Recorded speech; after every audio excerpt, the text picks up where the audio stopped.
Subscribe करें Pakistan bird को और प्रेस करें बेल आइकन को ताकि आपको हमारी वीडियो सबसे पहले मिले। अस्सलाम वालेकुम व्यूअर्स, ये आज आप सब दोस्तों के साथ मैं शेयर कर रहा हूँ। कॉकटेल 2020 की सेकंड ब्रीड है और इसमें माशाल्लाह इसने 6 एग ले किए हैं, जिसमें 6 में से 5 एग फर्टाइल हुए और इसमें ग्रे का मेल है और कॉमन फीमेल है रेड आई की। और इसने 5 बच्चे निकाले और माशाल्लाह से 5 के 5 इन्हें बहुत अच्छे तरीके से पाले और बहुत अच्छी तरीके से फीड करवाई। ये आप देख रहे हैं फीमेल कॉमन की है,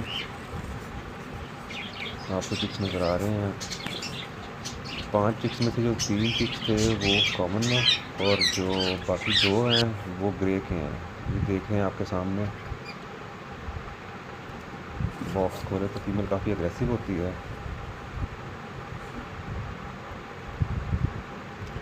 दोस्तों डाइट अच्छी हो, पेयर कन्फर्म हो, ये तो हो ही नहीं सकता कि आपका पेयर ब्रीड ना करे। ये देखें माशाल्लाह से मैंने इनको कोई मेडिसिन नहीं दी, कोई मल्टीविटामिन नहीं दिया, जस्ट इनको नेचुरल डाइट दी है, उसके बाद एग ब्रेड दिया है, उसके बाद चने दिए हैं, मिक्स फीड दी है, उसके बाद इनको लूसन डालता हूँ, पालक, पुदीना यानी कि ग्रीन लीफ वेजिटेबल सारा कुछ डालता हूँ तो माशाल्लाह अच्छी ब्रीड करते हैं। ये आपके सामने चिक्स हैं। दोस्तों सब्सक्राइब कीजिए, लाइक कीजिए और शेयर कीजिए।